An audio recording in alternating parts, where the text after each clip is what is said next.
This is the first ever live edition of the Bluegrass Race Hub. I'm Jason Collins. Now I have several special guests with me from the dirt community of iRacing.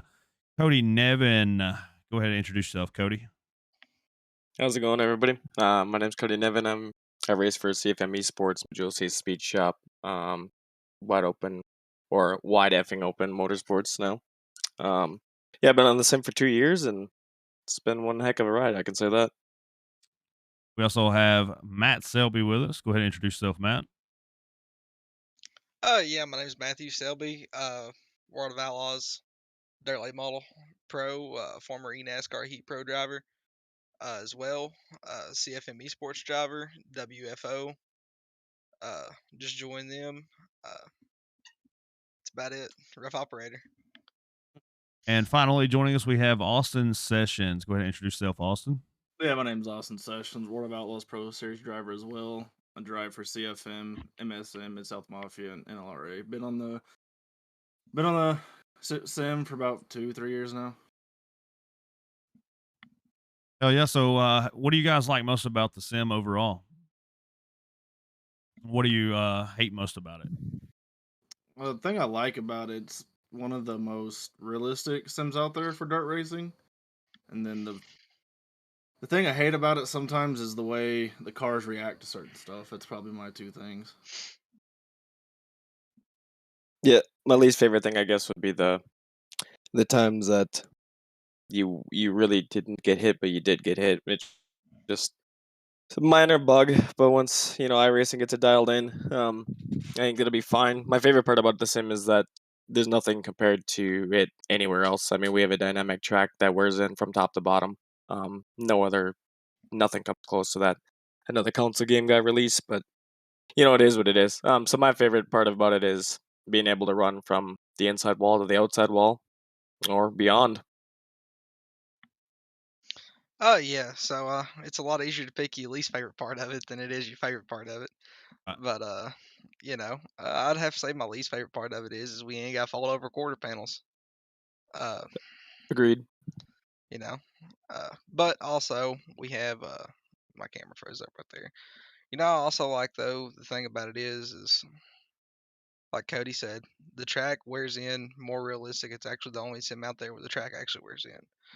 We have other games, sims, whatever you want to call it. It's all a video game, right. but and none of them wears a track in like iRacing does. Or iRacing is the only one that has attempted to wear a track in accurately to dirt racing. So it's the first sim that's actually truly made an attempt at it.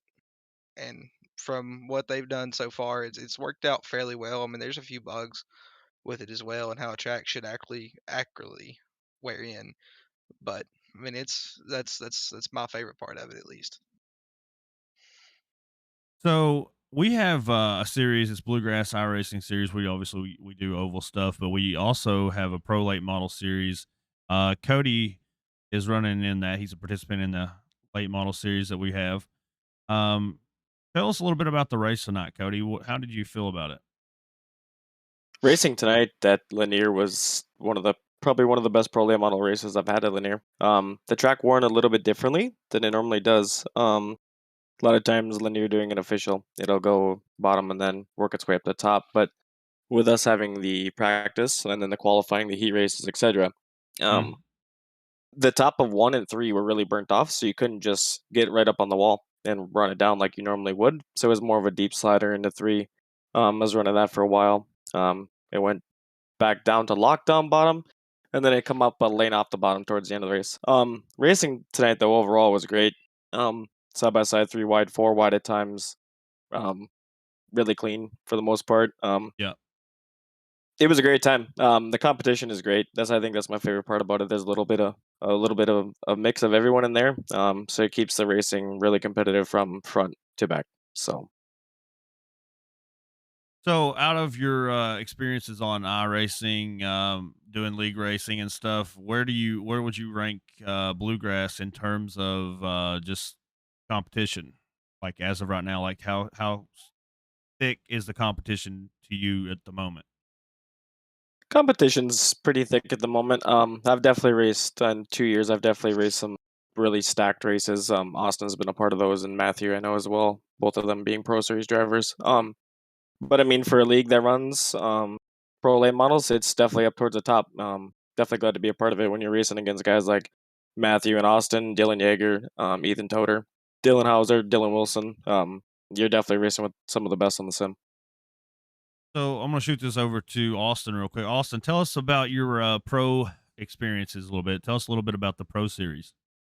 It was fun. I mean, it was a good time. It can get very stressful because you're just trying to hit your marks of I have to do good at qual, and then if you don't do good at qual, then you're back of a heat, and then the back of the heat, you're just trying to push your car and push your car where you can get into some big wrecks, and that kind of ruins your whole night. It's a very good series, and it's fun to be a part of. And if you can try to join it, I would 100%. It's just get ready to put the work in if you want to do good. If you don't put the work in, you're never gonna make a feature, and you're just gonna be in the back every race. Matthew, you want to give us your take on the pro series? How you feel about Oh it? yeah. I mean, so for me, it was a little different because I started working a full-time job right as Pro Series hit. I went from Oh, spending 50 to 60 hours a week on iRacing to 50 to 60 hours a week in AutoZone. So um, the decline in performance, at least for me, was a step down. I wasn't able to qualify as good as I'd like to. I always had good feature cars. Uh, wasn't able to show them off all the time, but it was one of those things where I got in there, and as a rookie, and I think Austin can agree with me on this, is you've got to kind of learn the culture of the Pro Series. And you've got to kind of learn how the Pro Series is raced versus even the other top leagues that's had these pro guys in them for the last 2 years without the Pro Series. Like Wotel, it's a complete different culture. It's a complete different way of racing and how things is looked at on the racetrack. You don't have EOLs. There is no immediate, um, there is no immediate penalties for your actions. right. Yeah, that's one thing that was kind of new to me as well. The Yeah, If you dump somebody in a heat, you don't get punishment until the next race type thing. exactly, That's one exactly. thing if I wish could change in that would be that. So Yeah, comparing that to like a league, you prefer the league's immediate punishments as opposed to Oh, what happens? 100%. Yeah. The reason for it is it make everybody calm down as a driver because they know if let's say I'm behind Selby and Selby's in transfer and I dump Selby last lap to get the transfer spot, I know I'm going to get penalized with 5 points for the next race. But that race, nothing happens to me. I made the feature and Selby doesn't. That's one thing I wish would change. yeah. That's. I mean, there wasn't a whole lot of stuff for transfer spots that actually went on. I know there was a few things at Knoxville. I think that was the one race where there was actually Yep. penalties for transfer spots, and but like just besides that is like you would go in there and, well, I mean, I'm gonna be honest with you, the way I've raced for a long time now. I mean, I went in there week one thinking that there was no consequences. I'm gonna be honest with you, Mhm. and I mean, I went in there turn one of a heat race, and I did something I probably shouldn't have done, and that first race put me in a bind the entire Pro Series Really? because after that I was kind of fighting back because I mean I had half my X limit before I got suspension in week one, Wait, what do and you mean half your X limit? Explain that for a so second. you had 12 X's, right? So the way it worked is you had the most X you could get for a non-transfer position, caution or contact was 3X, Wow. right? So you had 3X? 12 so you had 12 X's over the entire series before you would get suspended for 1 week. Wow. You Yes. also, if you get 9x, you can't qualify the next week. Exactly. And And they carry Wow. over. the only way your points reset is if you go through a whole week without touching anybody, you lose 1 point, one Yep. incident point. Then if That's you get brutal. over 12, you reset back to 6. And there is no like and the thing that I think that could have really been changed about that is I don't feel like there was enough and I feel like Hudson did a really good job, right? But at the end of the day, he wasn't the one reviewing the races, or at least I don't think that. Um, And who when you say Hudson, who do you mean? Tyler Tyler Hudson, Hudson. Tyler Hudson. Um, I don't feel as if I think that we had the same people reviewing dirt racing that we have reviewing IMSA Pro Series, that we have reviewing the Coke Series, that we have reviewing all these other series when dirt racing is its own entity. You know what I'm saying? The races are run different when Oh you God, put yeah. 900 horsepower, machines on a quarter-mile dirt track. It's a lot different than putting, cup cars on Kansas. You know what I'm saying? Oh, big time. There's going to be a lot more just initial contact, and there was a few deals, where I think there was a few deals for everyone where maybe they didn't felt like they should have got the blame, and maybe it was more or less like if you got parked on, and this came up a little later in that Pro Series, if you got parked on and they spun because they parked it on you, it was still your 3X. What? Yeah, Yep. yeah, That's and crazy, man. that's what I'm saying. It that was like the one thing that needed to be reviewed differently, I think, and looked at a lot differently was, and I've always said this, is it needs to be looked at differently. Each form of racing needs to be looked at differently. And we ran into the same problem the last Pro Series I was in with NASCAR Heat, right? Is because we had guys in England that had only reviewed road racing, specialty road racing, and stuff like that, issuing penalties for NASCAR. It's obviously two different things. I feel like we need to have a more dedicated way to look at these wrecks from a dirt racing or an oval standpoint. I would agree with that 100%. It's definitely the ball game definitely changes on the racetrack when there's a lot of live admin in the booth. That's Right. one thing. Obviously I didn't make Pro Series, but I can tell you that it. I mean, I'll just call it for what it is. When you have Nick Leonard up in the box adminning, yeah, you better watch what you're doing out there because he's gonna he. It's definitely good to have admins up in the booth. I mean, you're an admin yourself, Jason. Like you look at Yeah. your calls. And I think drivers appreciate that too. Because if it's a crapshoot out there and everybody's just sliding and dooring people for transfers, nobody's it. You might run a couple seasons, but it's the clean when you hold drivers responsible and make the racing fun, be it super competitive and clean. That's when you have something. So you That's what know, it should be about. I mean, it should be about clean racing and competitive top level racing, in my opinion. Which is something that I've been trying to build, obviously, on the asphalt side. And luckily, Scott wanted to put something together on the dirt side because he liked the way that that I ran the oval side of it. And I'll go ahead and say it. I'll be the first one to say it. I'm an asshole. Like I'm a no nonsense type of guy. Um, absolutely. and I'm calm until I'm not. Like that's my thing. Is like I'm just even keel until I'm not, and then when I'm not, everybody fucking knows it. You know what I'm saying? Like it's Right. not it's not something. It's not Yeah, pretty, is what I'm saying. It's not pretty. I've done a lot better about keeping my calm under pressure and under circumstances with guys on dirt and asphalt both. I feel like I've done I feel like I've done a way better job on dirt than I have asphalt, to be honest with you. It doesn't seem like there's a whole lot of problems on the dirt side like there is the asphalt side, and not saying there's not problems on the dirt side. I'm not. That's not what I'm claiming. I'm just saying You that just blew all of our minds.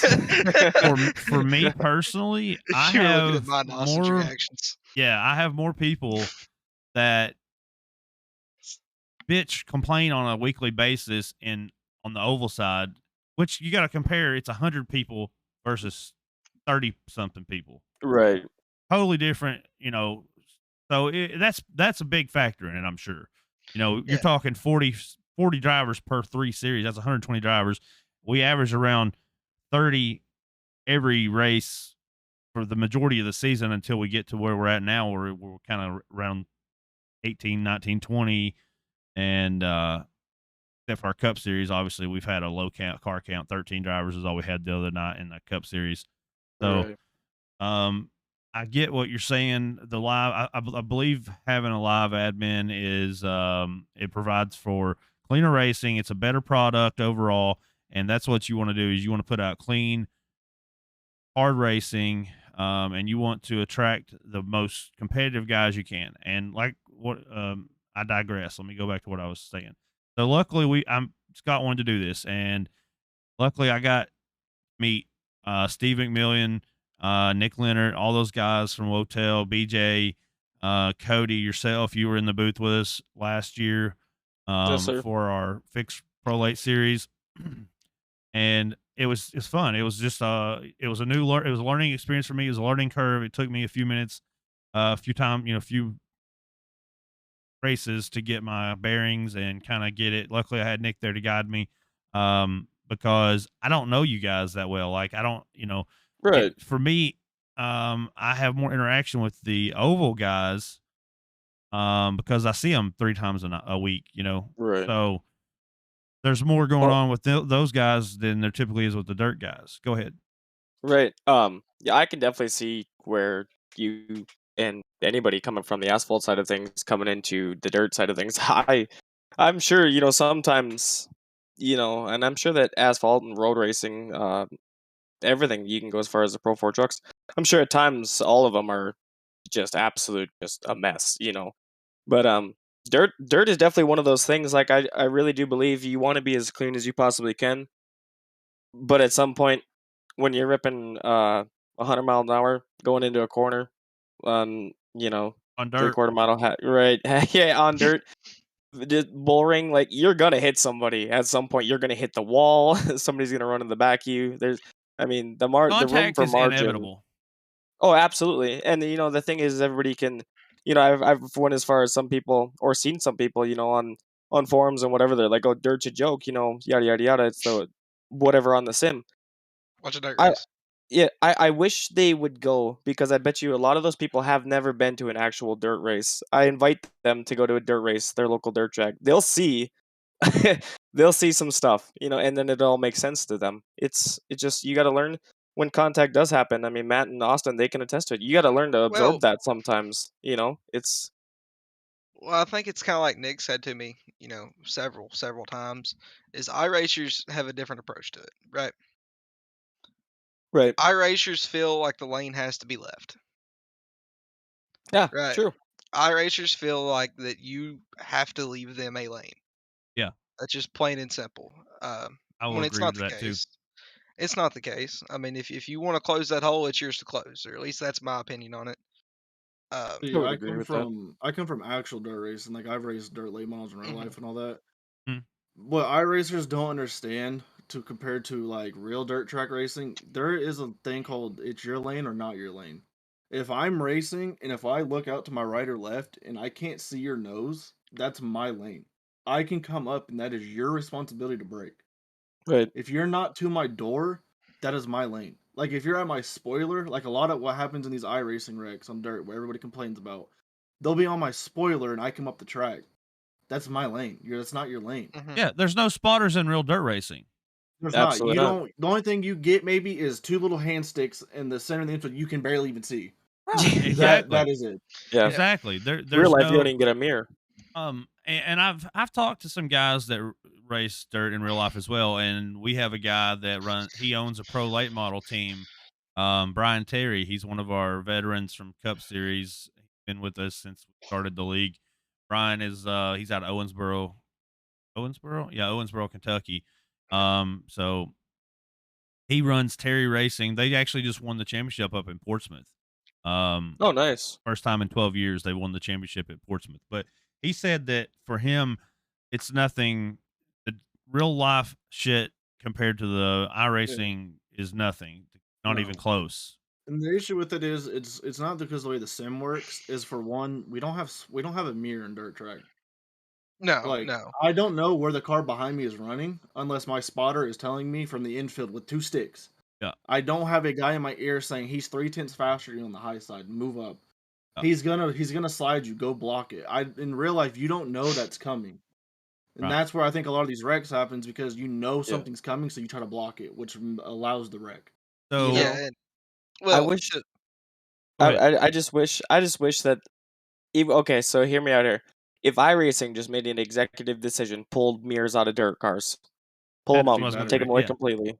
Yep. It'd be Yep. 100% better racing. Yeah, the racing People would would be have to get god used to it. awful. Oh yeah, the racing for a couple weeks would be terrible, but I promise everybody, it would get better. The well, racing see, would the thing improve. about it is you can still have three of your buddies in your ear telling him where you're gonna go. You don't need that mirror. Mm. I mean, No, Yeah, no, I exactly get right. that, but there I should be I know, like, on some leagues, they do no spotters. There's a setting on there, which I agree with that. I don't think you should have a spotter. I really don't. I In dirt agree. track, at I least. think that I would love for them to take the mirror off. Honestly, that was going to be my next question. Is what do you guys think about taking the mirror Take it off? off. I think it should. I think you should as well. I think if we're going to do dirt racing, take the mirror off, and I think that we should have an option. Well, maybe not an option, but just have it built in automatically.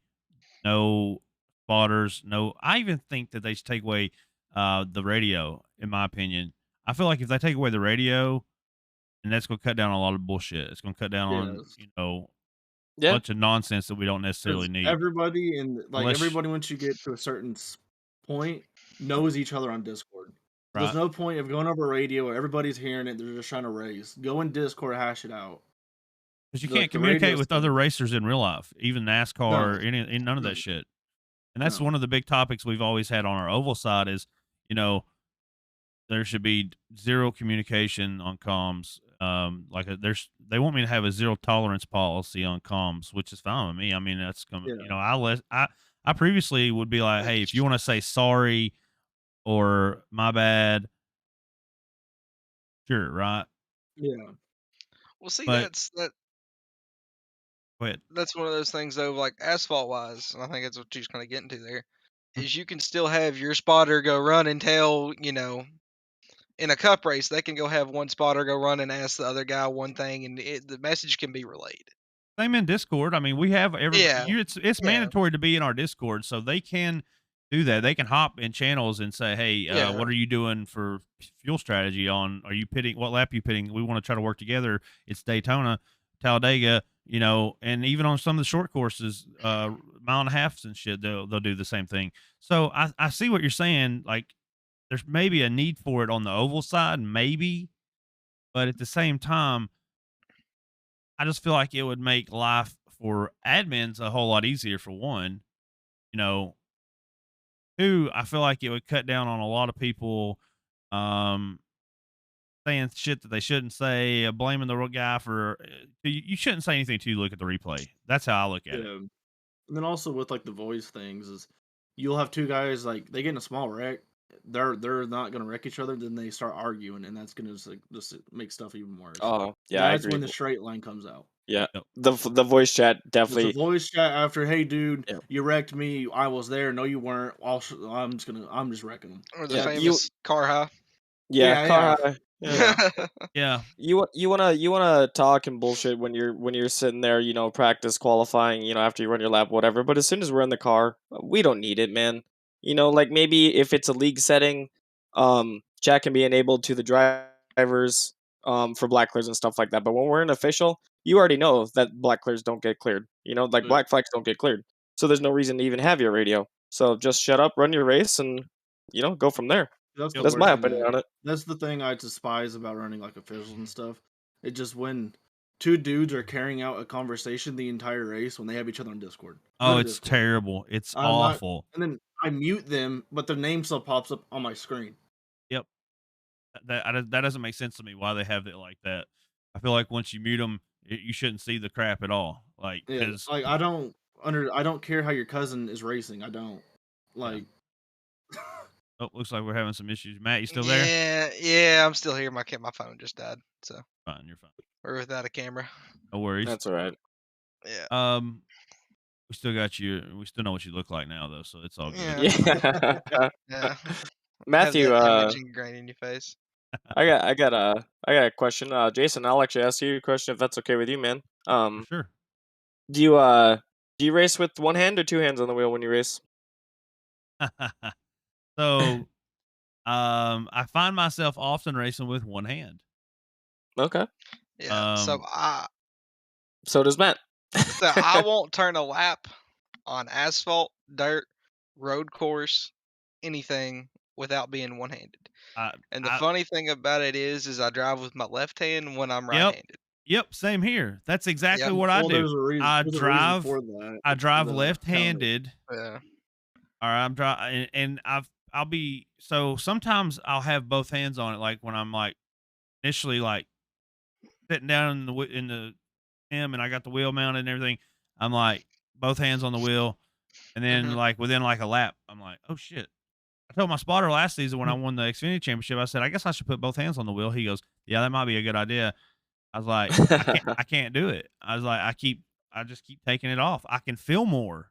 Mm-hmm. It's like, I don't know how to explain it. When I have two hands on the wheel, I make mistakes.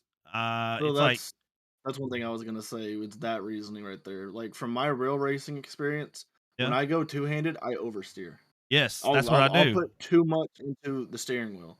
So Yeah, then left when you just drive one-handed, that arm controls everything. yep, You can feel the whole car. This Yep. car and my real car just sits on my deck. I race like this. Yeah. Until it's a See, rough track, then I got to go two-hand. yeah. Then you hang on to her. Mm-hmm. When it gets well, to the see, point where you need two hands, then yeah, I'll use two hands. But for the most part, like I said, yeah. I'm just feeling it Mm-hmm. all with that one hand, man, and it's just Yep. I use I one don't hand, and then the other one is kind of just like a guide hand, a pretty guide, much. exactly. That's No. Yeah. exactly how it was. You just let it sit there, like in case you need You it. need it. Right. Yeah, Yeah.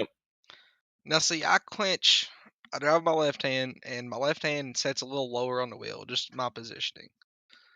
And I clinch my right hand in a fist as hard as I can the whole time I race. really. The entire time I race, it's club-handed. And I don't know. I guess the reason I started doing it, because I started doing it a while ago, but even before I got on iRacing, is I got to testing road courses and stuff like that, and I got to shifting, my shifter. And as soon as I got used to it at the Indy road course, I never went back. Hmm. And for whatever reason, I clenched that right hand just as hard as I can. I've left imprints and stuff in my hand before, I suppose where you're I've Really? holding on to your shifter. You where know. I've clenched my hand so hard. Either that, or I'll put it in my pocket. Wow, Yeah, I I couldn't don't. imagine putting it. I Yeah, I just couldn't imagine racing mine's my kind of pocket. I kind of just let mine sit on my lap. Like, I mean, to be honest with you, like it'll be right there at the bottom in case I need to like quickly bring it up to Yeah. the wheel. Yeah. But for the So I most do part, it's what just you sitting there. I do what you call a float hand. So like as I'm racing, this hand will be here, but it's open. Yeah. So Yep. Yeah. I'm like this, and then when I need it, like the car gets all swirly, then I'll grab it and then I'll let it back go. Yep. We'll see. But when it's real Even racing, I don't do that. My we'll hands see. on my deck. Like Yeah, That's we'll cool. see. mine's Even is if open, but on the bottom. Sorry, go ahead. Yeah. well, yeah, even if I find myself like with my arm across my lap, I still like even in not in the fist, I still like clench it up against my stomach, like my whole arm as hard as I can for whatever reason. I don't know why, but I wanted to get it out of the way. It's just a habit that I've gotten into, I guess. Like I don't want my right hand anywhere near the wheel. Hmm, I also don't pull tear offs, but That's one thing interesting. why people like the right hand free in real cars was because of tear offs. yeah. Yeah. You're racing one hand and you're just pulling. I don't know. I think that's another thing I just got used to out here too. Is I would used to. I know everybody like says they just pull them, nonstop. I don't know if you do Sessions or Cody. I If you just have just a habit. It's on my button right with my yeah, thumb. we'll I just see. be spamming that thing every I corner. got it on dirt on right here next to this Yeah. this I just go in the thumb. corner and this is my thumb. I'm just spamming that thing. We'll see. I've got that. I've got a big 14-inch Fantech CSL Elite NASCAR rim or whatever that I have, Yeah. and for me to hit any button, I have to reach into In the the wheel, middle. Yeah, that's how those into NASCAR the wheels are. into the middle of the wheel. So it is like completely out of whack for me to take my left hand and hit anything inside the wheel That ever. explains a lot about you now. Here, let me plug something real quick. Let me plug something. So we have guy in chat right now. His name's Dave Farmer. Dave actually can make those buttons where you don't have to reach into the center of the wheel. Uh, Um, and we may be able to. I'll talk to Dave, and we might be able to hook you up with something like that, man. oh well, see, I actually have my buttons positioned differently, where it's weighted over to more one side of the wheel, so it's easier for me to turn left. Okay, got you. Yeah, Wait, easy to turn in dirt. You're going right. I know You said it's easier for you to turn left. What do exactly, you? You, exactly, you got to turn right to go left. Guys, haven't you ever watched exactly. Cars? Come on now. So Come no, on. no, Okay. session. So listen to me. My thought process on that, right? is I have more resistance with just, like the little half pound that I have on the left side of the wheel, Yeah. or I don't when I'm counter steering, I don't do it too far. Oh. See, Huh. yeah, I don't know. It's You just wanna? something. Something to Elaborate on do. that a little bit. I also had so the NASCAR rim also comes with the big thing in the middle of the rim, whatever you want to call that. That Big thing pad. like this. Yeah. Yeah, the big pad that's like super Yeah. thick or whatever. Yeah. Yeah. So I was running a tenth slower everywhere. I think it was when I was back on NASCAR heat because it's when I first got the wheel. I was running a tenth slower at a road course. As soon as I take the wheel, as soon as I take the pad off, Hmm? I picked up 2/10. Damn. Yeah, Why? I wonder what would have make I that. don't know if it was the center weight on the. I don't know. I've always been finicky since then about like the way I have the weight on my wheel positioned. Yeah. I don't know. It's just And Um. then Real I quick, couldn't do Braswell's wife says we want Selby's camera on. well, if His we can camera plug my just phone went up here, dead. hold on. Go ahead, Sessions. I didn't mean to cut you off, bud. Oh no, you're good. I just like what he's talking about. It kind of makes me laugh because there's people I know in real life. They'll have a dry slick steering wheel and then they'll have a tacky steering wheel, and that's what it kind of reminded me of. Just because of the weight and the thickness of them, it's just kind of funny to me. I've never been that kind Crazy. of guy. Well, I do have to say, I'm not like I know. I don't know if you guys do the zero force feedback or low feedback or whatever. I do a very very low force feedback on asphalt. Like when I started doing like almost no force feedback on asphalt, dude, I got so much freaking faster. I don't Mhm. know why. I guess just because you can move the wheel quicker or something. Maybe I don't know. It's just I can save tires, be the fastest guy on the track, like in a IndyCar for at least. I don't know about anything else, but I think I had like 11 poles out of. I don't know if that's correct. I'm just quoting it, but I feel like it was 11 poles last season out of 21 races. Um, I I feel like it had a big change when I started running that low, almost non-existent, just enough to feel the oval car get loose, Yeah. but not like where it's jerking your freaking hand around like a lot of people do it for the immersion. See, with mine, I think it's more of like on the dirt. It's fine what you like. In the late models, I don't like a lot of force feedback just because you drive them so straight either way. Yeah, I don't And like a lot I on those either. I think if you do too much force feedback with the late models, it can kind of make you oversteer. But if you go into like UMP modifieds, I have to turn my force feedback a lot up because I don't feel the car at all. Agreed. Yeah, I agree with that That's 100%. that's one thing. That's kind of how the new next gen cars are on the asphalt. You do have to turn the feedback up because there's almost none because it's a rack and pinion. I'm assuming Mm, the late models have a rack and pinion also. yep. Yes. The mods don't. Mods don't. Okay, No, they have steering that makes boxes. sense. Yeah, that makes sense. Same kind of concept then. Rack and pinion just a little bit lighter, I guess. Yep. Right. Yeah, true. Which also like you can adjust everything in like the late models. You can adjust how fast the wheel turns. You can change your steering ratio. But I wouldn't really adjust it. I'd go quick as you can on it. Right. It's just with the force feedback. I mean, it's all about preference. If you're a driver that wants a lot, so you feel everything, and you want to actually feel like the car, but if you want to just drive the car but not strain to drive it, I wouldn't go very high in late models. I got you. Now on a direct drive, it might be different. I don't have a direct drive. No, me neither. What kind of wheel do you have? I just have a Logitech. It's a normal Logitech. Yeah, The same 920 here. G29. 920, and then I made Pro Series with Logitech 920 and stock Logitech pedals. That is all I did. Dude, that's That's what I got impressive. too. Hey, that's impressive, both of y'all, man. That's The good only shit. thing the only thing I did to mine is I took my clutch spring out and I put it in my gas pedal, and I put my gas pedal spring in my clutch. It's stiffer, which makes better throttle. That's the only Uh, thing I did. that's pretty impressive. Not gonna lie.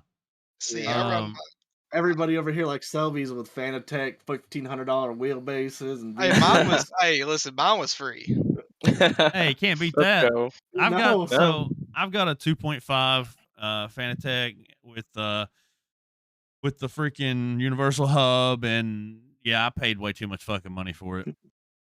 see, the thing I thought about going with, and I think it'd be smart for a lot of iRacers that are trying to get into it, go with the Moza bundle. It's $600 for pedal, a direct drive wheel, and everything. Damn, it's not bad at That's all. a good price. No. That's a very And good price. it comes with a wire, but they can also connect to your computer wireless. You don't have to have a wire for it. Really, So That'd be interesting. kind of cool, actually. Yeah. right. So back to what I'm saying, right, about my Yeah, wheel let's see this wheel. weighted weird. Here we Right? go again. So look, I've changed the facing bolts so they're lighter bolts on the center of the wheel. Oh my god! Right? Love it.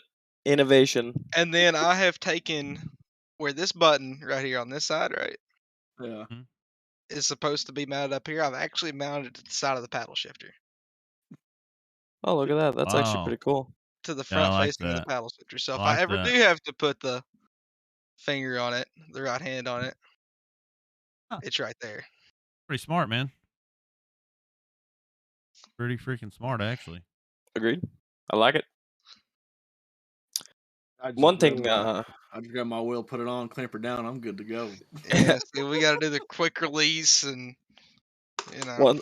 one thing too, like for anybody that I know, I was running some asphalt stuff when the trucks and Xfinity cars, Dega week, and I'll run some asphalt stuff too. You know, like if Kansas or Las Vegas comes up, Homestead, stuff like that, and I Right.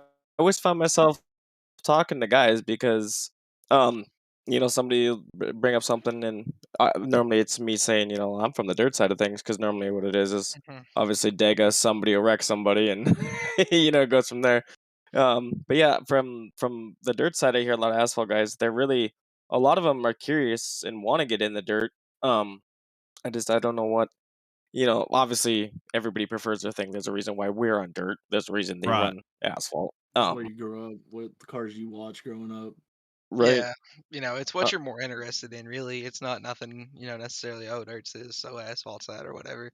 People It's try just to what argue you, that, yeah. People try to yeah, argue which one's better. It's what you grew up with and what you like better. Yeah, it's that's The thing is, preference. though, Yeah. 100% Yeah. preference. And then for like people on the asphalt side coming into the dirt side, they want to hop right into a super late model and go Oh, swing it right. sideways. Yeah. Don't do that's like me getting in and going into a league with the With cup the cup cars on cars, yeah. I Yeah. need to go down into Well, like a see, straight stock level in practice Nah, you can start with laps. trucks. You'd be good with trucks. Truck, I Yeah, mean, trucks yeah. are good. okay. trucks or Trucks are Xfinity like would all be good. limiteds. Okay. See, for me, being over and like all the times I've went and ran asphalt, like when I was building for Pay to Win, they tried and tried to get me to go run asphalt all the time. It's either the asphalt super late model that I'm really good in for whatever reason, or the B car. B car. Just That's the Xfinity car. That's what I'm saying. Yeah, I'm Yeah, really good in the yeah, Xfinity car. Really, yeah, I think you would love our Xfinity series though. yeah. Richmond in the B car is Yeah, fun shit, man. uh, They're a lot of yeah, fun. oh yeah. I Um, love Richmond in the I B like car. throwing slide jobs at Kansas. The worst In the thing truck. ever is trucks in Darlington, though. so Oh, I'm gonna throw out something real quick. Braswell's wife says, "Sessions, we love you. My brother watches your pro scene races and huge fan." And the iRacing chef says that I have a DD1, love it, but the long races I get tired. I used to run the NASCAR rim, loved it, but I feel the smaller BMW wheel works better on dirt. So you think smaller wheels are better, or like is that just a preference thing? I I don't know. mean, for iRacing, I think it would be just because the range of motion, where a bigger wheel, you have to move it way more than a smaller wheel, but you can get smaller movement out of it. It's really preference. So here's one thing I heard one time from Image 98. He races with a bunch of the D1 RT guys and stuff. He had a DDR, whatever it is, some Fanatec wheel with direct drive, and he says honestly, the direct drive, in his opinion, it's just his opinion. I don't have a drive wheel, excuse me, but he said it's a little overkill for dirt. He says asphalt is definitely the way to go for a way Yeah, if you want to go direct drive with asphalt, but Right, you can get by without direct drive for asphalt or for dirt, excuse me. right. So I there agree is with that. that. In my opinion, from all sources, and I've never owned, I have the CSL Elite and will stay to my CSL Elite. I haven't updated my. That's another thing I'm worried about, is I ain't updated my CSL Elite in 2 years. Oh, That is the no important firmware thing on updates. dirt. No firmware update. I found a Woo! firmware update. So listen, I updated it one Wow. time, and it took me like a week to get it back the way I wanted to, Yeah. and not updating it ever again. That's So, are insane. you worried? Are you kind of just worried that it'll mess your settings up, or are you Yeah, worried? yeah. So are you worried about it possibly getting outdated? Then what about that? Have you Well, thought no. about that? So the funny thing with the CSL, right? Hmm. The CSL Elite, is I've talked to people that has updated it. They got their wheel the same time as mine or whatever, and I actually have more settings with the firmware update that I'm on right now than the latest one. Nice. That's pretty awesome, man. Which one But are like you on? The original CSL or the I'm on the 2.5? I'm on the 2.5. See, I'm on the 2.5, but I have more settings now than what I originally did a year ago. I don't know, for whatever reason, I have like 3 or 4 more settings. Hmm. But what I was about to say is, from all sources that I've heard, is the direct drive wheel tries to overwhelm itself on there. Yeah, Right. I could I It definitely can see see that. that. tries Yeah. it tries to put too much input to it and too much feel. So Yeah, it don't actually give you a realistic feeling on dirt. right. Oh, It just dude, it when tries it to pick up too much. Yeah, I could when see that. image when Image used to race, I remember a couple times he'd have his camera on and stuff, and I mean that wheel would be ripping his hands around. I mean, so he must have had that thing cranked up or something. But I mean, it's impressive what those things can do. But yeah, I've heard it's a little overkill Yeah, I've heard sometimes what's for really dirt. good for dirt is actually a belt-driven wheel. Yep, Yeah. same. Yeah. That's what I've heard. From what I've always heard, the one that you absolutely want to stay away from is the Thrustmaster brushless. Mm. Okay. Which one? What's the model name? Do you So know? it's the T300 and the T500. Okay, I got So you. neither one of them's direct drive or belt driven. They're like a Right, brushless. I have a T300. I've never ran it on iRacing, right. but I've heard that you absolutely want to stay away from them because you don't get hardly any feel at all. Huh. But I wonder why that I is. mean, I'll just tell you right now, if you go, anybody wants to, if you ever find yourself in a lobby with Blake Majulis or Evan Say or any of those guys, any dirt racer really that's really into it, they'll tell you flat out you can get by with whatever wheel you want. I G29, know Definitely G27. I know pedals Blake are the first thing you're Blake gonna have to is running just a upgrade. True Force That's Logitech true, wheel. Cody. Yep. That's all Yep. Blake's running. He's not even running a Right. Fanatec. He has a Logitech True Force Yeah. Yeah. Yeah. The wheel So isn't the issue. It's the with pedals. with Fanatec V3 pedals. you want to know what's Throttle wild? control is everything on Let dirt. me tell you what's more wild than that. So Hayden Cardwell is actually on the original G27. What? Really. Yep. Damn, that's crazy. To be honest, in the dirt, it's not Both really about Cardwells what's are. it's I know not him really and Devin about both are. the steering wheel you have. It's about what pedals you have. Yeah. Well, on It's all asphalt, throttle control. the pedals made me faster, more consistent, I would Mhm. say. But I did find a little speed, like maybe a couple tenths with the wheel. I mean, yeah, you Um, can get faster with a better wheel, but you're really gonna pick up speed through throttle control, yeah, Yeah. not spinning your tires. Yeah. that's All fine. your wheel's doing is just you not Ex- going too sideways. Especially in any kind of R division, our division of dirt racing with late models, UMPs. If you want to, you can throw big blocks in there, whatever. Mm, But like your sprint cars and that style, you're driving it more with the wheel instead of the pedal. Yeah, In dirt, you're literally I turn my car in, I mm. use my wheel as a guide. I turn my car in with my gas. I spot every time I go into a corner, no matter whatever it is, slick track, whatever, I spike my throttle and keep my wheel straight. I spike my Yeah. throttle to get the car sideways every Oh, time. I think that's another thing too that Yeah. doesn't. Dirt's just unique on its own because you think an asphalt car, and then they're like when I said throttle control is everything on dirt. The same could be said about asphalt. I think That's tire. Well, why. that's one thing. There you go. Yeah. I mean, That's why I think that all you dirt guys that come over and run asphalt are so fucking good is because you have all that throttle control and there's just the little things you got to figure out. yeah. But guys like Scott Fritz, man, dude, he's Yeah, he's went. insane. Yeah, I mean, he didn't used to be that freaking good on asphalt, but he's really damn good now, man. Really good. And Well, yeah, one I think. thing.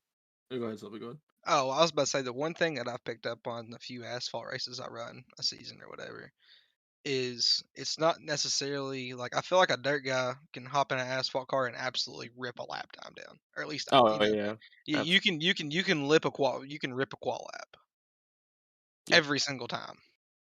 And I've seen that, like when we've run whatever races, like the Las Vegas truck race we ran the other night or whatever. yeah. Uh, I think it was me and Fergie 1-2 in qualifying or whatever. But the problem with the dirt thing is we're used to the car getting looser over a run with the track we're in. Right. We're not used to having the car starting to push tight. Right. 100% agree with that. I Yeah. think that Oh, I think that's due to tire wear. We don't have that on dirt. Yeah, yep. well, Sorry, either Jason. way It's in just dirt, it would still be we would still have Dirt. something making us looser right. Well, pulling yeah, us Exactly. off on track. dirt, Right. when you lose a tire, you get loose. Right. Yeah, Tire management, though, that's one thing. Like you said, a dirt guy could go bust off a lap in asphalt. Yeah, that's fine. But when we're running D class Arca lap 60 around Homestead, Miami, we're gonna start to right. fade a little bit. Yeah. And Well, I see, the think know. main. go ahead. Go ahead. No, you go ahead. You're good. I was gonna say I think that is one of the things. Like I said, the little things you guys would have to learn is tire management. Yeah, Um, strategy, when to pit, when not to. yeah, Yep. and those once you when you would come out, yeah, like I said, you'd put down some hella fast qualifying, hot laps. Um, but yeah, the biggest thing would be just getting used to tire management, pit stops, maybe a little racecraft, Yeah, stuff like that coming from because like Yeah. on asphalt, people they want to bitch so bad about guys bumping them, rubbing them, touching them. Because one thing, aero is massively important on asphalt, and we know that. So I hear guys, you know, he's bumping me through the corner. He rubbed my car. He put a donut on the side.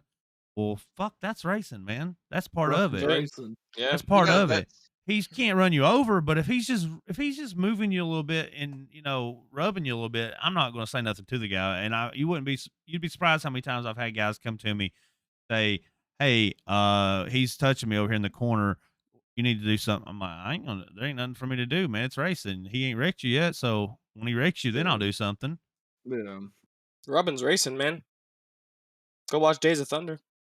That's it's especially well, in dirt. For us, dirt yeah. like we said earlier, contact is inevitable. I don't know how many times I've went into a corner or seen somebody go in the corner and Lord have mercy, they bumped front quarter panels, and they both go their separate ways, but somebody's got to mic up and yeah. When say you're going something to to a the other corner guy. sideways, 3 wide, something's gonna happen. Yeah, Well, the at funny thing, 80, the quarter mile track. Yeah, you brought up about Arrow, right, is the little bit that I've actually worked with Motec on dirt, which Motec is not very reliable on dirt because we don't have, well, at least in the late models, is we don't have a contact model on the bottom side of the late model. Right. So we can shove the left front in the dirt. We can, we can glitch through the ground, all that. The same thing y'all used to be able to do on asphalt, right? Like a year or two ago. But the dirt light model is actually one of the most aerodynamic depending cars in the entire sim. I'll be you right back, you guys, messed real quick. you crinkled your right spoiler a little bit. You lost a tenth or two Yeah, right there. I've And the funny thing is, right, is we always get right rear damage. But if you go out there and you damage my left rear, I'll run my 3 fastest laps of the race, Yep. and then I'll fall off. why is that? I don't know. I guess that left rear is just getting knocked up in there, and you're getting a little more downforce. I mean, I'll be honest with you, it don't make much sense because you're still getting a hole in the bottom side of your spoiler. It's just iRacing, whatever. You Crazy. know. I didn't know that. Yeah, I had no idea about that. But but going back, alluding back to the whole thing with asphalt, the guys, um, I kind of I don't want to say that they're more whiny or anything like that, but I do know that on dirt, you guys do lean on each other more and there's a lot more bumping and hitting and stuff like that. Obviously, you can't do that at bigger tracks, but short track racing on asphalt, which is some of the best racing in my opinion that you can have. I'm not a big fan of the cookie cutter mile and a half tracks where it's everybody single file around. I'm not a big fan of those, nor am I a fan of the super speedways either. I mean, each one has a talent level to it and takes a certain, you have to learn things, you have to learn skill. I think the biggest thing for the dirt guys would be learning the racecraft of what, like, so we have net code on our end and our net code can send a guy, and end his race like instantly. Yeah. So, because you're running 180 mile an hour, dude hits you, you go into the wall, you're done. Whereas opposed to dirt, maybe you hit the wall and you're not done. You have damage. Yeah. Well, there's But this new thing on the dirt that for some reason has been popping up the last week or two. When two guys net code into each other, it's speeding them up like 50 more mile an hour than what they were. yeah, And I don't know what this glitch is. We did during Pro Series, we were doing a series every Sunday just for practice. There was two dudes that got into it at Weed Sport, and when they hit the grass, usually you slow down. They went over 130 mile an hour through the infield. They couldn't stop. damn. And one thing with netcode on the racing on the dirt side, it is so inconsistent. Like I'll barely, let's say me and Selby enter a corner together, I can put my right front on him if I wanted to, but then Yeah, when netcode kicks in, it just sends him. Like it yeah, pops him in the Well, air. see, Selby will start flipping. It's the the prediction thing, code, is what it is. well, the thing is, right, is our net code of a lot of times is they will be contact. Eventually, But then, yes, no. Even if you initiate contact yeah, first, right? You have contact, and then it net codes it more. yeah, Because it's there's a guy on YouTube, his name is Nebo, and I think it is whatever his name is. He did a video on it, and yeah, he broke it all down, and it's a prediction code. So the net code is, there's gonna be net code is just, if I'm out there racing at 125 ping and Sessions is out there at 60 ping, if I get close to him. So if I'm going into 3 and I'm sending it in, their prediction code with your ping, they're predicting my car to keep sliding, but I'm yeah. I'm on the brakes. I know how to drive the car, but Yeah. the coding is reading it like, oh, Mm, I just I just blew Austin's door right out. It's That's the problem with it. It has gotten better. I right. remember. I don't know if you guys remember, but Weed Sport used to have, coming out of 4, there was an invisible wall. Coming out of 4 at Weed That was Sport, the you'd be most running. annoying thing. Oh yeah, Yeah. you Yeah. could get 5 feet if you were anywhere from It's 5 completely to 3 unraceable. feet. Yeah, on the Yeah, inside wall when coming Weed out of Sport first 4, came you out, just you could straight not line it. race it. You would No, it was No. go bad. in the fast lane 3 and 4 when it gets slicker is the bottom, but if you get too close to that wall, you'll just start doing a front flip. Yeah. You'll just go up in the air. Crazy. Well, and I don't know how this. I don't know necessarily. Maybe you can relate to this, Jason, on how it works on asphalt wise. Right. But when they introduced the new damage model 2 dirt, right, first with the street stocks, it instantly changed how the cushion felt Yeah. entirely. No matter whether or not we were racing a street stock, didn't matter if we were racing a late model, sprint car, UMP modified, big block modified, 358 modified, whatever it deals, the dirt felt different Right. for Well, that's because whatever reason. they actually did a dirt update though with them. So Oh, When was if you read the patch notes, they made the mushier dirt, like the mushier mud that would go well, on the that was intip. actually a few updates later. No, that was they did one with the damage model.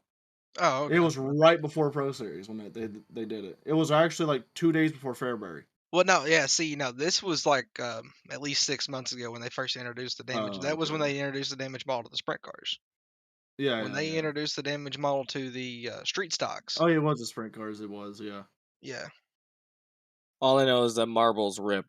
No, it's like they added more dirt to the surface. It's like they say, for example, you had 3 feet of dirt out there.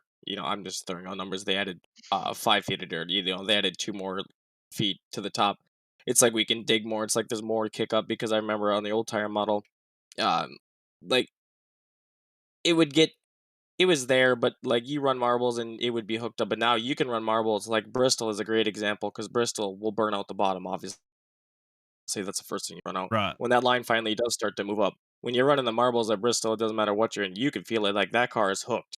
It's insane. Yeah. Sprint So cars at Knoxville, you throw the car up top and the cushion is too big. I mean, you'll flip right over.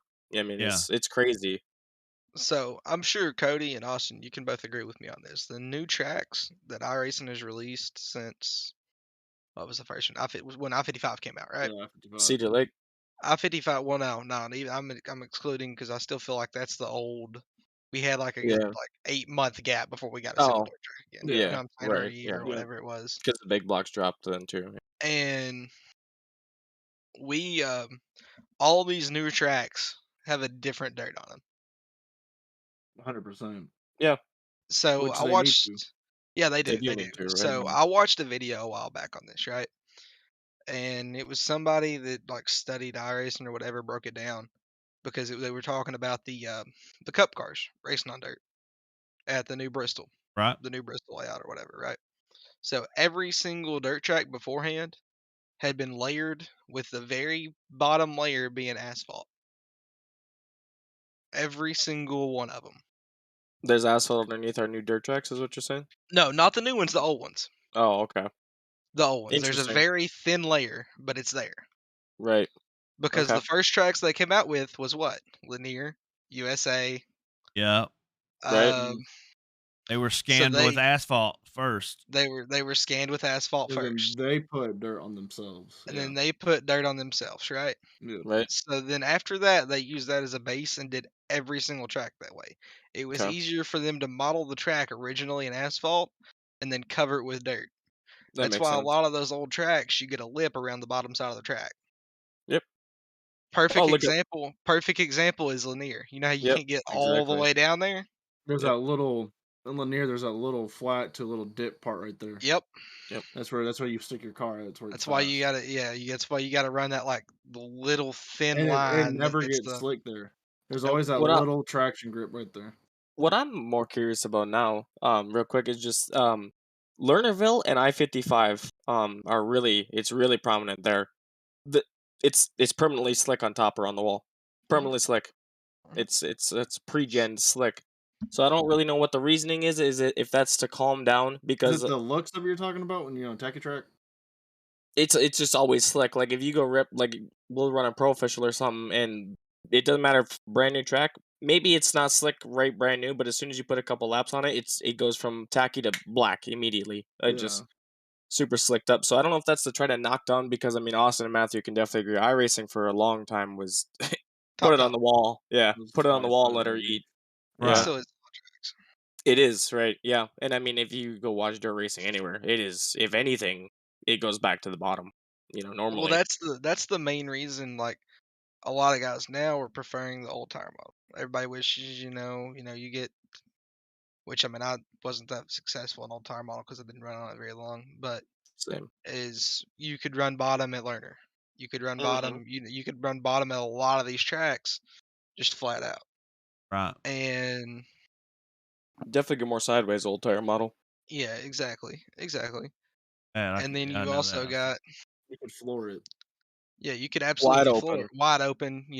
Which But you felt nothing in the car though. It was like you were just exactly, on exactly, air. It was weird. But you were exactly. flying. You were flying.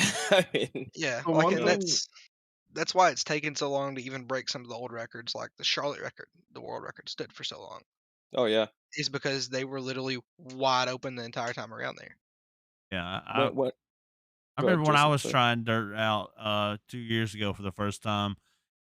You could flat foot it just about anywhere. Yep.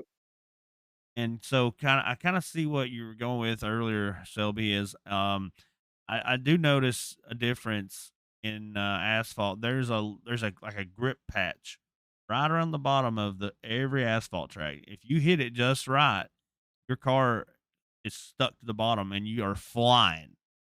Hmm. It's like there's a little patch of grip like they put um VHT or what's the other shit they call it? PH1.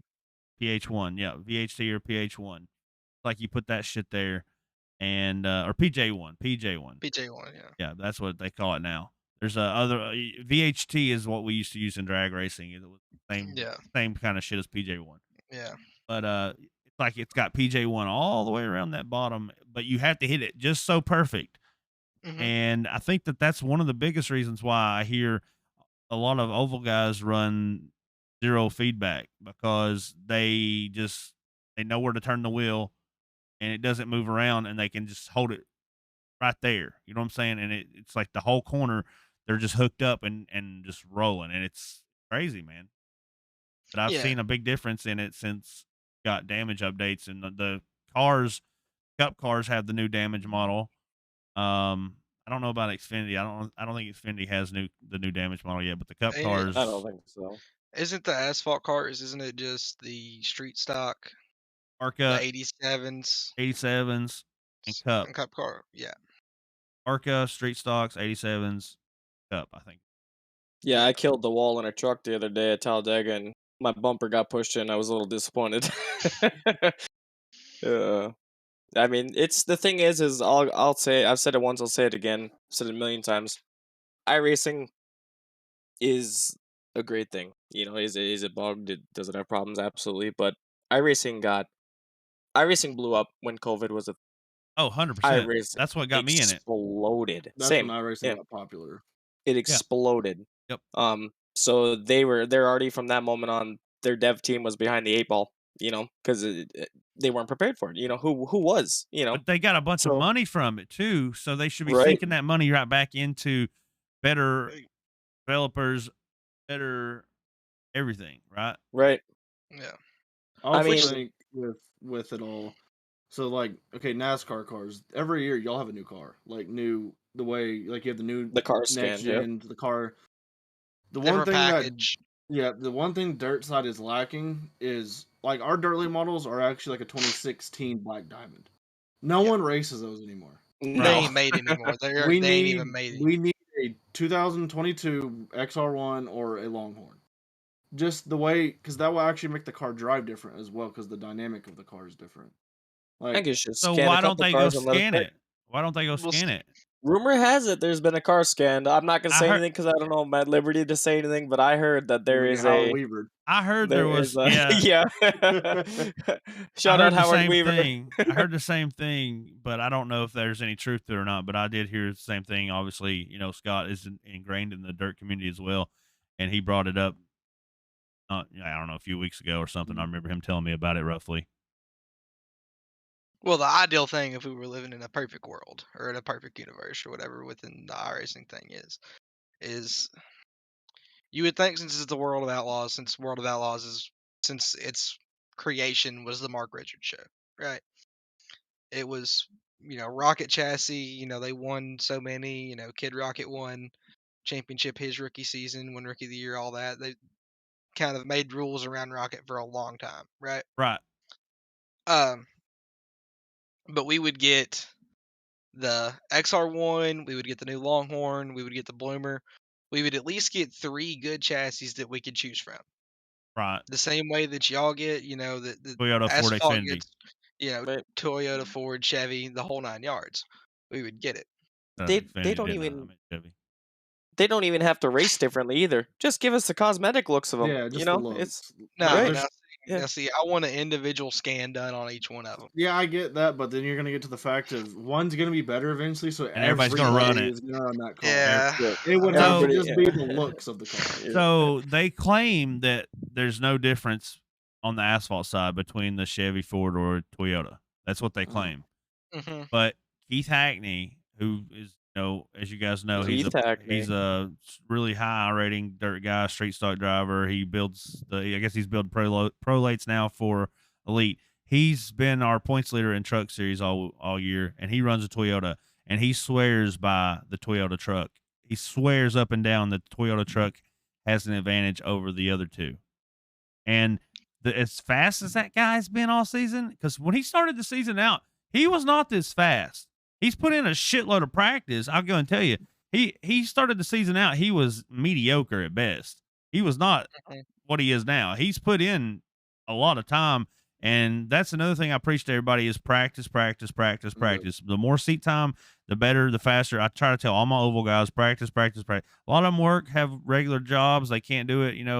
They're 9 to 5 or 9 to 6, 9 to 10 or 9 to 8. I mean, guys. So they come home at 8 o'clock. They jump on the sim for an hour, 45 minutes. We do driver's meeting at 8:45. They got to go racing, and bam, there's no practice, so they struggle. But the guys like Keith that are able to go out there and practice, practice, practice, and practice Mhm. all week long, he's gotten tremendously faster. And there is another guy who drives a Ford who probably practices just as much as Keith, but he can't keep up with him. Keith is still faster by like a tenth or a couple hundredths or something every single week, seems like. Well, see, from what I've always heard is Chevys, and just a general statement or whatever. What I That's what heard I'm as the shift. what I always heard when I kind of played with asphalt a little bit there for like a month or so, Hmm. is Chevys are your restrictor plate cars. Yeah. Fords are like your intermediate cars, and then the Yoders are your short tracks and road courses. Well, the Yodas have been killing it on intermediates here lately. Yeah, I mean, that's just what I heard several moons ago, but Yeah, I mean that may be true for that, but I know I want to say that the Tundra it's the 2022 Tundra yeah, they versus updated. versus the 2019 Silverado versus the 2020 Ford. Is that right? Yeah, it's something like that. I I know need to look the at my files and see what the let me look at Tundra's mine the real most quick. updated one. So Yes, and it's been killing the other two manufacturers on iRacing, at least in Bluegrass all season. Even in the um Xfinity series, the guys that run Toyotas are fast. The guys that run Fords are fast. Guys that run Chevrolets are struggling. I mean, they can beat them on a long run, but as far as hot lapping, mhm. Fords have seemed to be the fastest which Xfinity right now, and they are the newest Xfinity car that got scanned. which So That makes sense. I guess technically we do have, kind of our own chassis, each individual chassis on there, if you want to call it that. The same way that you have, Rocket and Longhorn and the Bloomquist and all that. Instead we got set up shops. yeah, I mean, that's kind of what it is. Am I not right, Cody and Austin? What's that? Instead of chassis builders, you got set up shops. I mean, Yeah, I mean I that's mean, something that's definitely changed the game. Setups is definitely a thing. That's another thing. That's what I was gonna say earlier.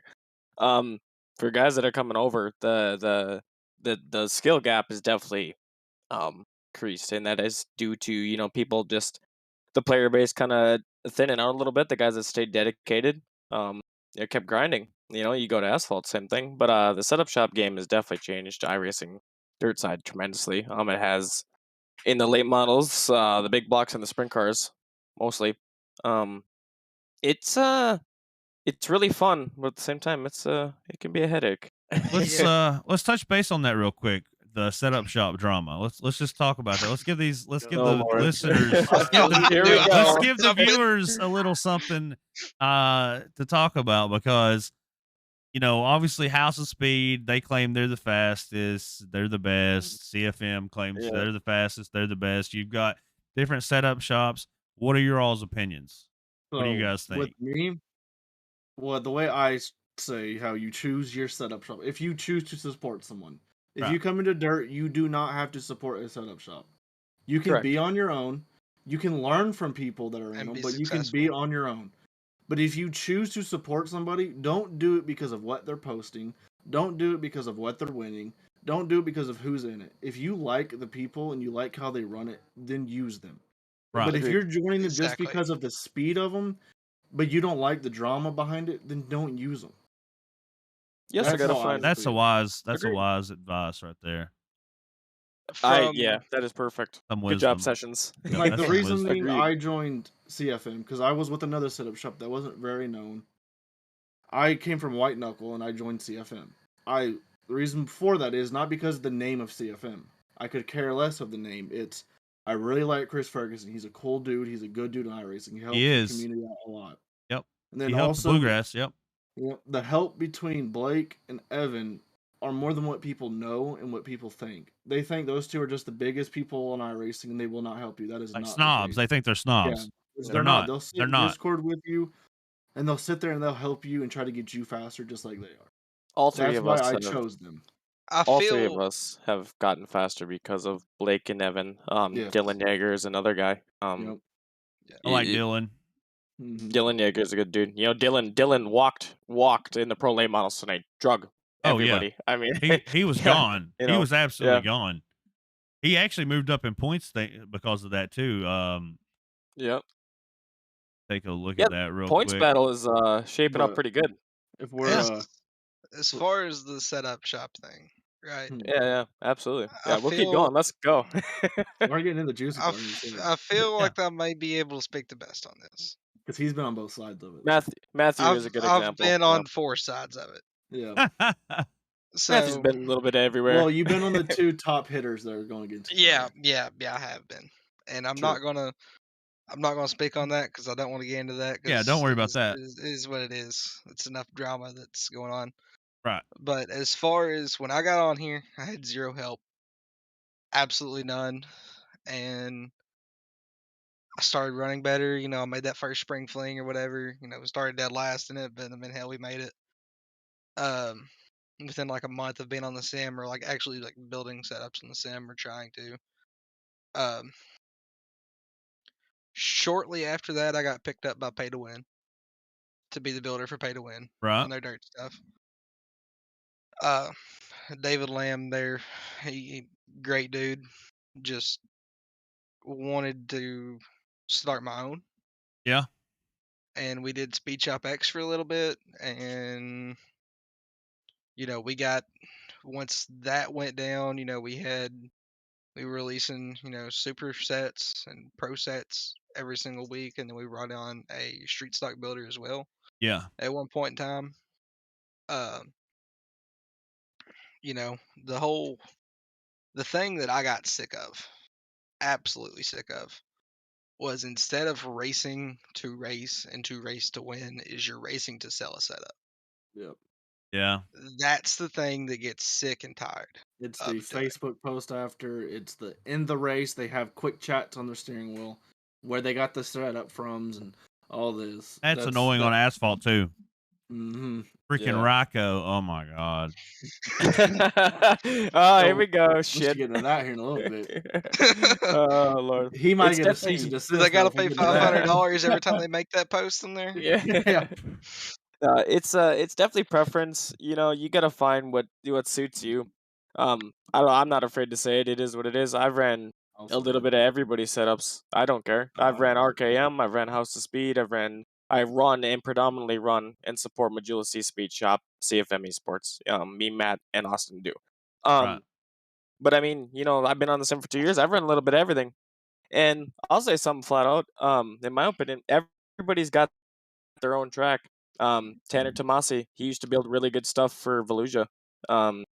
Evan C is, I mean, the one thing I'll say about Evan and Blake is, you know, immediately when you load in that car and you throw in that setup, you know immediately. At least I can feel Blake and Evan built that setup, because that's the one thing. Blake and Evan build setups. I mean, yeah, they're out there to be fast, but they build setups for everybody to drive. You can jump in there, you can tweak it to exactly how you want it. Other setup shops, I'm not gonna say any names, they'll build a setup, and they're the only damn person that can drive it. You know, it's well, what good is that to me? You know, Yeah. it's so I'd rather take that's- something that I can tweak to myself, and you're learning along with that as well. You're gaining knowledge with it. I will say this: there is a drastically different feel Between setup shops. Yeah, I mean, Yes. drastically. See, and that's the to me, that's one of the other issues with the whole setup drama. Is you have, I'm not gonna say the names of the people, but you have, everybody's gonna know what I'm talking about, but it's whatever. You have some people that say that they're not running their sets that they're selling, but I'm running the sets, or they're not. Yeah, I sometimes they don't run it because they do maybe 2 or 3 tweaks for that track. The track was different than what, because people don't understand is when setup shops build sets, they're for the officials. Yeah. Exactly. They're for the officials of how their track's going to be. Their track going to get very slick. It's not going to be that when it gets to a longer race of, like, let's say a league race or a money race, you're going to have to tweak that website setup Yep. to do good, because you're going to 100%. get way too loose at the very end. Right. That's like the issue is just it's just people that are they're just trying to bicker at each other so their name's out there and they can grow and grow. But they're Yep. doing it in a negative way by calling other people out. If you're the fastest people, the fastest setup shop, go win the races to make you grow. You don't got to be in the community talking down You don't on have to be people. toxic. Yes. No, Yeah. that's where you scare people away. That's where the community doesn't grow anymore. If you Agreed. got two guys yakking on Facebook saying, "Oh, my setup shop is better than yours. Yours sucks," I have bro, I come have on. left probably 4 different iRacing groups because I am tired of setup shops. All I see is a screenshot. And 4K all SOF win, 5K Yeah. SOF win. Buy my set here, dude. I'm on here See to what see what people are talking And about. the thing is, real quick, is I think is really funny is that some setup shops they'll go and buy other setup shops setups and sell them as They their own will, setups. 100%. It's been I'm done. not saying all of them, but I mean that's how petty it I mean, gets. to be Yeah. honest, with like tire model on the dirt side, the way it is, I'm just gonna be honest. If you buy one set and you buy another set from website, they're gonna have similarities. Oh Yeah. yeah, for That's sure. the only way they're gonna oh be yeah. fast. Tire model's been out way too long. Well, We well, need a new see, one. I'll say this right because when I first started getting fast is when the new tire model. See, Mhm. I was the other way around. Yeah, that's right when I picked up speed and right when I started getting headway because it's what I was able to work on. I had a clear mindset going into it. I wasn't trying to do things from the previous tire model to make I them was work. wide open for the first month. See, Completely just squirreling out. as I remember hopping into that first session or whatever, and the two guys that were leaps and bounds above everyone else for months on end that nobody could even consider touching was Blake and Evan. They had it Right. figured out. They had it figured out 4 months before anybody else thought about figuring it out. Right. They put the time in. You know what I'm saying? Before anybody else ever came close. They already had it. Yeah. They sat Yeah. there and they tested and tested and tested. And then, Who a who certain is setup folder got leaked or whatever, and then everyone there for a good 3-month span was on top of each other. Yeah. And now the, everything is kind of built off of that. yeah. I've heard So that story. So we what do you need a mean new a tire setup model. folder got leaked? Let me hold on. Let Those me ask folders- him about that real quick. I'm not gonna say the names of what happened, but I will just say their setups got leaked. Yeah. And that is when a Yeah. lot of these setup shops. You mean Blake came and out to Evans speed. got leaked? Yes. Yes. Okay. I'm not gonna say who leaked them. We know who leaked them, but I'm Yeah. not No, gonna you right. don't say have to say names. who Yeah. leaked them. I'm just, I'm just It ca- talking. I wanted to Yeah. know who it was that got leaked. So I mean, you're saying everybody in the Blake and dirt side Evans. community knows what happened to an Right, extent, right. but I I think It's mean, what I think and I don't know, but I mean, I think the yeah, tire model's been out so long now though. To be honest with people you guys, I figured out think that yeah, but it definitely. I mean, it went from you had your. I'll just call it for what it is because I was one of them. I was one of your back markers. I was struggling, maybe mid pack in the back, and then that's when I made the jump. I started running for Hood of Motorsports. Got on Majula C Speed Shop stats. Started moving up. Anyways, but when the setup folder got leaked, right, everybody became equally fast all at one time. So racing became super competitive, and it yeah, became a shit show really quick. and to be honest, yeah. that's when all these setup shops started popping up. Right, I okay, mean, you went from everywhere. having literally just HOS and Majula C Yeah. Yeah, some to Ryko. and Yep. now you have and Ryko. And then after that you had, Pay to Win, you Yep. had RKM, you have Speed Ranch, you have EPI, you have White Knuckle, you have, you know, put some random racing acronym together and that's your setup shop. right. Yeah, it's unfortunate, man, that happened. but I don't know It who just, it it was or just, anything. Yeah. Obviously, you know, it they we're not sucks. blackballed saying It sucks. themselves. The, Yeah. I mean, we're not they, saying every setup shop out there had them and selling them. No, no, it's just around that time frame, you had a lot of new builders because Yeah. people got an insight. It's kind of what it's comparable to, right? Is you had in the Gen 6 NASCAR thing, right? Mm. You had guys that were over moneying, over researching the whole 9 yards, and then you put everybody on a level playing field, Yeah. right? Yeah. Yeah. and then eventually, there's going to be, eventually it's going to happen again. They're going to get out in front, Oh, for sure, dude. the You same can't. and it's already happened. That's been several months ago, almost a year now since Yeah. since that It's leak. been a long time. But that's when the It setup definitely, shop drama and the toxicity truly started. Right. it's all starting to level out now. I Yeah, really do think it it's is. it's finally Shout, starting to recover from it. shout out to Seems Magilla like C it Speed didn't. Shop, CFM. It's the best in my opinion. Just saying. So I ain't got to worry about it. I got my thing. That's what I represent. That's who Yeah. I'm. You know, I stay out of all the drama because at one point Yeah, I I was don't. really. I couldn't finish a damn official race. I'll tell you that right now. Me and Dylan Yeah. Hauser used to be a war on the sim, and Yeah. I remember. you I know, remember. yeah, it's just a bad deal, man. And it is what it is. It's just he runs his stuff. I run my stuff. Um, That we're should over be. the right, Yeah. exactly. So you Me and support Daniel, all it Yeah. is. me and Daniel Mills got into it tonight. He represents House of Speed. I represent Majula CCFM. And a Um, lot of that, we had a good talk. Everything's fine. As long as people are willing to be adults and not just scream at each other, Yeah. life's good, man. yeah, and a lot of this, like true, the beef, the argument, whatever. Be honest with you. I mean, there's guys over there that can be really genuine, nice guys. I'm gonna be Yeah. 100% honest with you. Yeah. Rocket Speedway says Daddy's notebook. Um, you know, but it's the divide of you're on this team, I'm on this team, We can't be friends type thing. we can't be friends type of Yeah. thing. Right. Yeah. Yeah. That's not how it should be, And man. No. yeah, it's not. It shouldn't be that way. And that was one of the things. And I feel like me and Cody kind of can relate to this. When I was on House of Speed, me and him was chill. Maybe one Oh, of the for only sure. few at that time that could have been. You know what I'm saying? But like, we were all chill with each other. And we'd Right. I'm run each not, other hard as hell, dude. because I'm gonna run a different logo than you on my car doesn't mean I hate you. You know what I'm saying? And I don't feel like Exactly. it should be that Right. way. Yeah. It shouldn't be that way. It shouldn't be that way. That's just like, I mean, that's the same thing with saying that you hate somebody because they look different. You know what I'm saying? Yeah. That's Yeah, bullshit. yeah, You know? Right.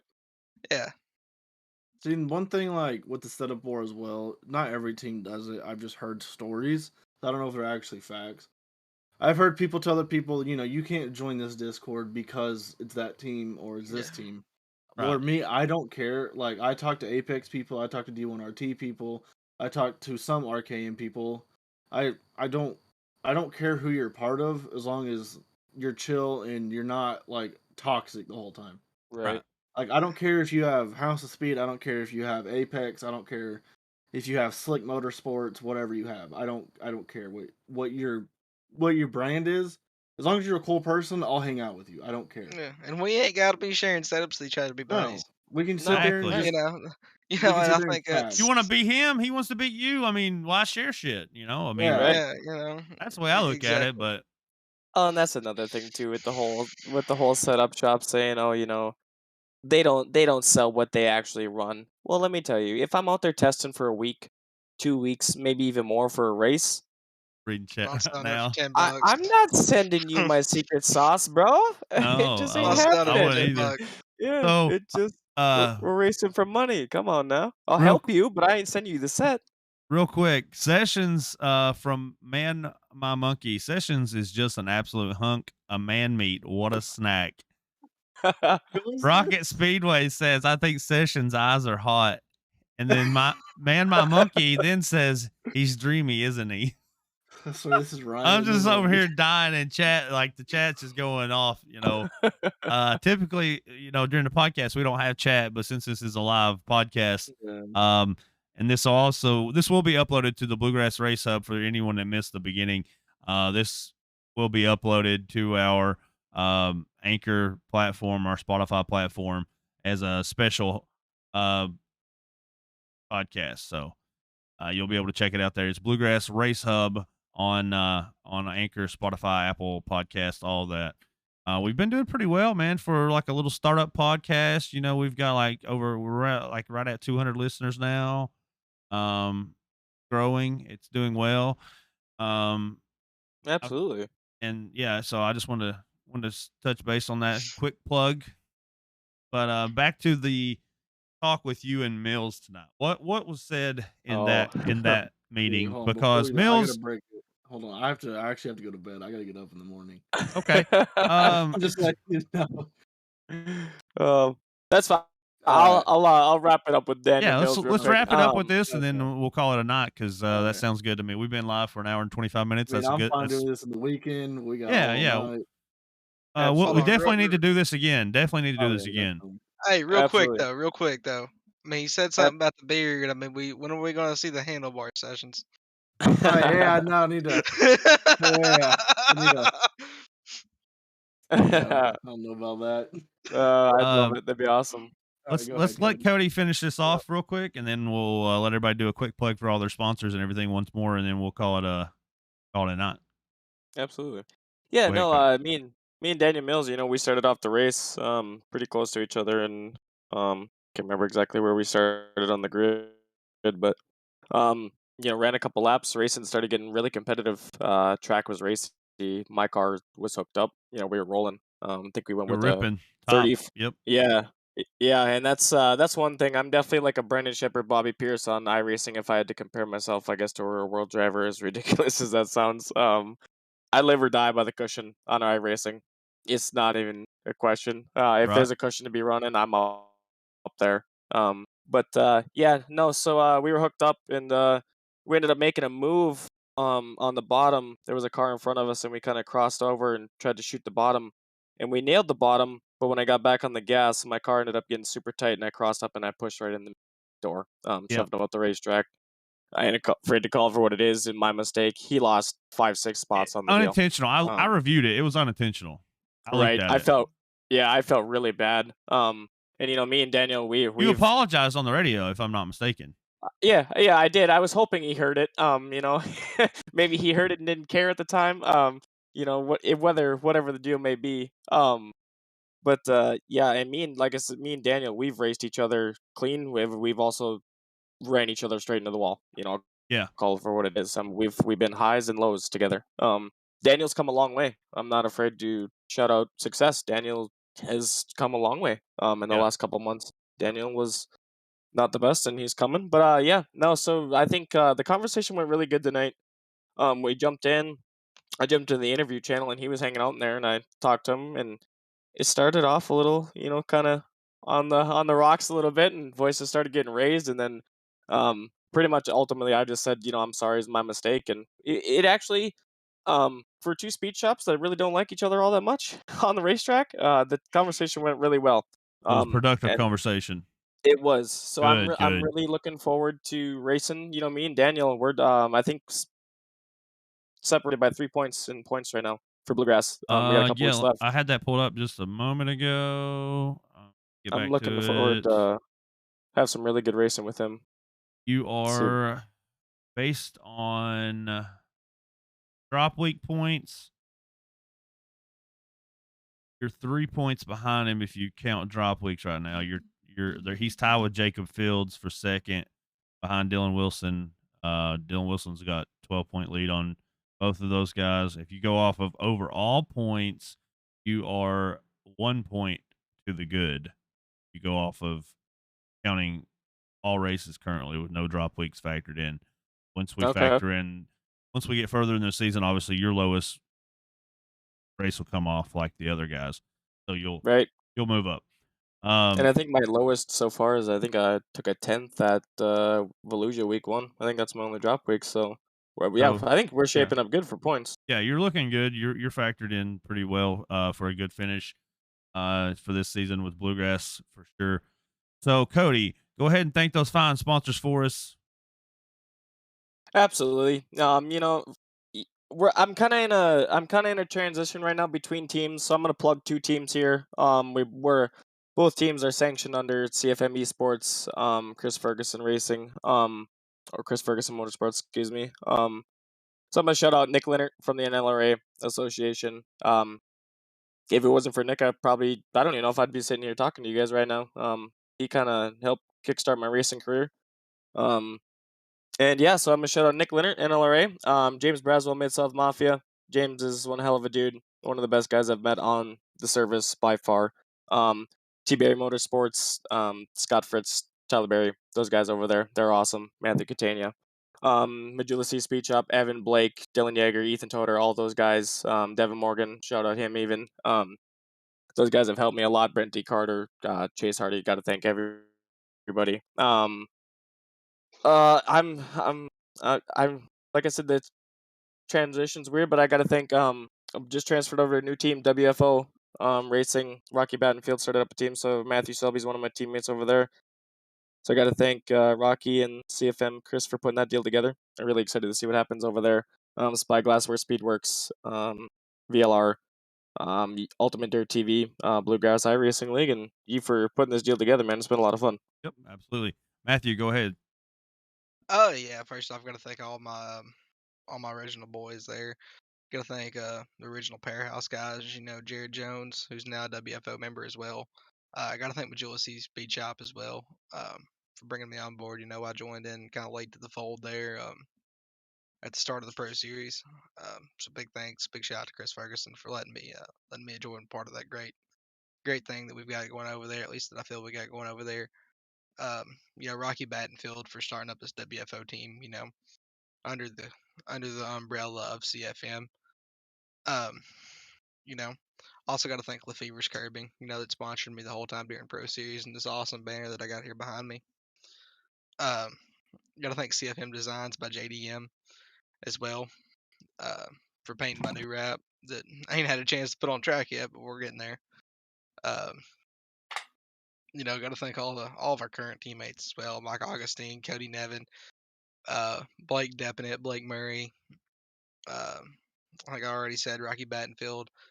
Got to thank and all the people that's helped me along the way through my iRacing career.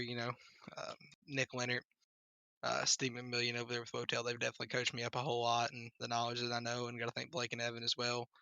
And thank y'all for having me on tonight. Really Yeah, do appreciate it. absolutely.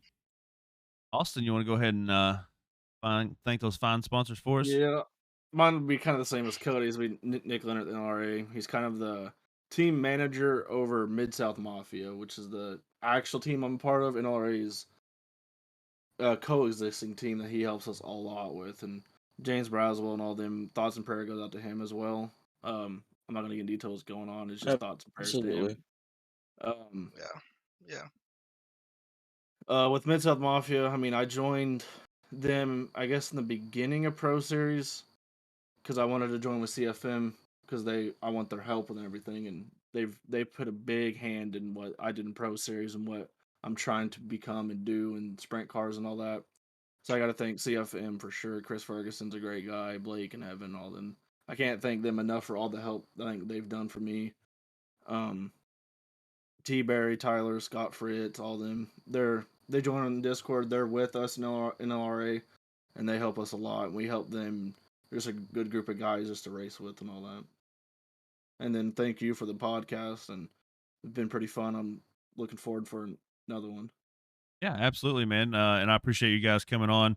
Once again, big thanks to Austin Sessions, Matt Selby, and Cody Nevin for joining me tonight. I want to thank our fine sponsors of Bluegrass, which include Chris Ferguson Motorsports, O'Brien Industries, Kinder Performance Group, Roasted Gems Coffee, Scott Fritz Designs, Alex Huffman Designs, Red Rocket Buildings and Barbecue, and many others that work behind the scenes tirelessly, daily, weekly, to help us build this brand and help us build this league to what it has become. This is Jason